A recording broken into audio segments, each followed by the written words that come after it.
Yeah, Kenan, it's honestly like someone turns the lights on in a dark room. Everything changes for them.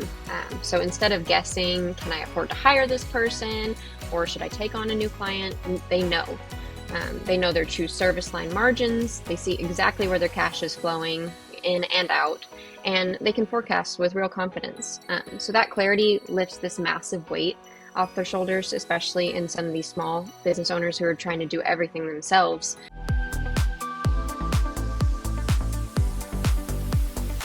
Welcome to the very first episode of Margin to Momentum. I'm your host, Kenan Rappuchi. Today is a foundational episode because I'm sitting down with Ashley Edwards, founder of AE Bookkeepers. We're coming together today on this show because we realized that small business owners are dealing with a massive blind spot. But before we get into that, Ashley, let's start with your world. When you started AE Bookkeepers, what was the thing you saw? What was the kind of the core frustration that you found as a common element that you kept seeing with smaller, like consulting and service firm founders that really made the light bulb go off and made you realize that, this industry needs a different approach? What was that? Well, Kenan, I started bookkeeping long before AE Bookkeepers. It's probably been 10 plus years now. I was working with these small businesses. One was a sign shop and one was a small little wedding venue. And I kept running into these same issues with the business owners not being able to project what their business is actually doing. And mind you, these are sharp, talented people. They're working on their own, running their own business, doing everything as a one-man show, really.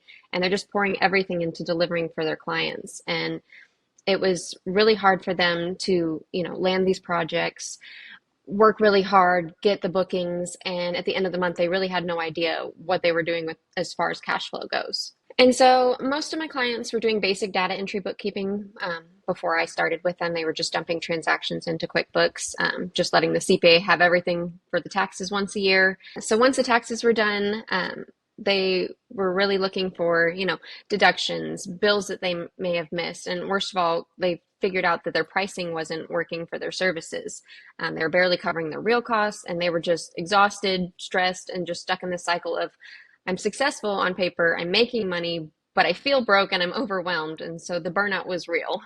And so that's the core frustration that really lit the fire for me. I saw these founders who deserved to feel in control of their businesses and not terrified of their own numbers. So I built AE Bookkeepers differently, focused on those consulting and professional service firms and turning raw data into clear, actionable financial intelligence instead of just a compliance checkbox for taxes.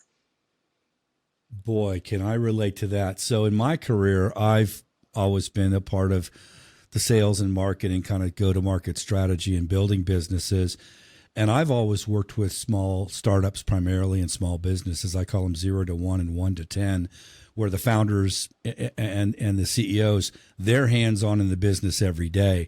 And it's like bright, shiny object syndrome. I was one of them. I ran the books myself for a while till I went, no, this is just, it's above my pay grade. But when you look at things like the marketing side and the growth side, a lot of founders don't correlate that to the financial side. So it's pretty clear that there's a connection because when you're in a service firm, you're selling time, you're selling talent, you're selling expertise. And marketing that is one thing, delivering on that's another, and it creates an entirely different dynamic. So I can absolutely relate. Being one of those founders myself and serving startups and small business owners, it makes perfect sense to look at these pieces holistically and synergistically. So you're not just selling or marketing or delivering, but you're also understanding how those key elements of operating your small service business correlates to the financial health of it. So now that we've got that pretty clearly aligned, Ashley, from the viewpoint of the ledger itself, what actually happens to a small services firm when they try to step on the gas and scale growth from a revenue standpoint without first having their books in great order? So suddenly the founders, they're doing twice the work, but because they're underpricing certain service lines or their overhead has crept up unnoticed, they're actually losing money on every new client. It's what I call accidental growth. So you grow the revenue on the top line, but your profit disappears, and then your cash flow gets tighter instead of freer. So you end up working harder just to stay afloat, and or worse, you could hit a wall where you can't even make payroll because the numbers were never set up to tell you the truth in real time. So that's why growth and finance have to be in the same room. You can't scale sustainably on guesses. That is, these are words of wisdom. So clearly, your background and your experience working with small business clients, you've seen this every day. I see it too. I see the standpoint of, hey, I got to sell, I got to market. It's a competitive, landscape that I'm in. I'm struggling to explain why I'm different and why people should listen to me. And then, again, myself being a small business owner and running this for years and years, I guess every quarter I'll look at the books and see how we did. And all of a sudden that, there are surprises that hit. So that actually leads me to the reason why we started the Margin to Momentum. This podcast is conceived, and we're here today to help small business owners, consulting firms owners, service business, hands-on owners understand that you don't have to separate or operate in a silo when it comes to marketing and sales and growth and financial planning and strategic books. This is the reason we're here, because they often do run in silos. It's a reactive thing when we talk about sales growth and revenue wins and accounting and bookkeeping. These pieces play a critical part to support and enable one another. And it's pretty common that most look at that differently. This podcast is the bridge to solve that problem. So we know that gap exists. The solution we talk about a lot is sort of moving away from the traditional reactive, rear view mirror bookkeeping and into what we call, and we've conceived as, the predictable growth OS.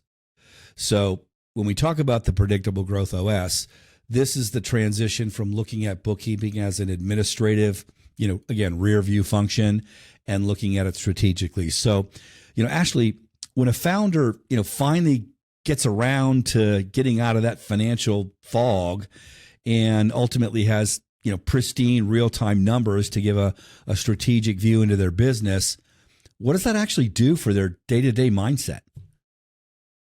Yeah, Kenan, it's honestly like someone turns the lights on in a dark room. Everything changes for them.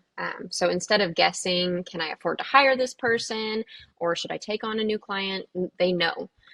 They know their true service line margins. They see exactly where their cash is flowing in and out, and they can forecast with real confidence. So that clarity lifts this massive weight off their shoulders, especially in some of these small business owners who are trying to do everything themselves. They start sleeping better at night. They stop living in this reactive survival mode and constantly putting out these fires. They're finally beginning to show up as the strategic CEO that they actually are, and they're decisive and calm and in control. This is exactly what we mean by building a predictable growth OS. It's moving from traditional rearview mirror bookkeeping that only tells you what happened last month or last year if you're doing it on an annual basis, to forward looking at your financial system as a whole and powering confident growth.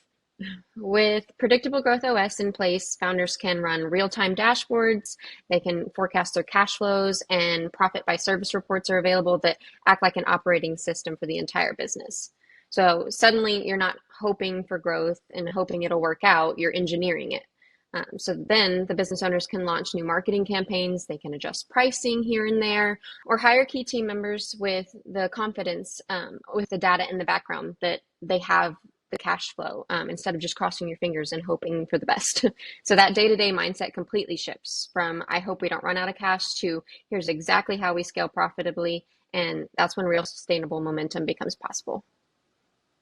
And that's incredible in terms of its alignment with regard to when I fuel growth. Because, if I have to start new campaigns, I've got to adjust my pricing. I've got to understand what's in the best interest of my company for margins and competitive landscape and win rates on deals. And, am I leaving money on the table? I have nightmares of this, 2-3 times a week. Another new customer, they were so excited about our value proposition. Could I have potentially leveraged better margin opportunities with certain capabilities I know we have that my competition does not? Without understanding how the financial modeling and the financial clear numbers fall into that. I would just be, reactive all the time. It's starting to make sense that having those clear numbers, the clarity in those books, and really understanding how your financial position impacts your growth, that is the fuel. I mean, literally having those numbers, having that clarity, that's the fuel to guide strategic decisions to scale your business. So with that, we're about to wrap up our first episode of the Margin to Momentum. And before we do, we want to kind of leave founders with a final thought on why you can't have predictable growth without a solid financial foundation. So, Ashley, any founder out there listening right now who realizes they have a massive blind spot between their books and their financial position and their business and its growth, what would you leave them with as a final piece of advice today? So you're a founder running your own business. Get your financial foundation right first. Make it clean, real time, and built specifically for how your firm actually makes money. To do this, align with a financial partner who understands your business, not just your numbers. When you do that, everything else, marketing, sales, hiring, pricing, it all becomes so much easier and less risky. So that was a great gut check, Ashley. Get my books in order. Make sure I partner with a financial expert who understands my business, not just my books. That's the first step to predictable growth. Outstanding. So ready to find out if your foundation is sound enough to actually support your growth goals? Take the growth readiness scorecard on our website or schedule your growth diagnostic directly with our Predictable Growth OS experts. Thank you for joining this first episode of Margin to Momentum, turning clean books into predictable revenue growth for consulting and service firm small business founders. Remember to comment, like, and subscribe to get future content, and we will see you in the next episode. On behalf of Ashley Edwards, I'm Kenan Rappuchi. Thanks for listening. Have a great day. Keep on growing.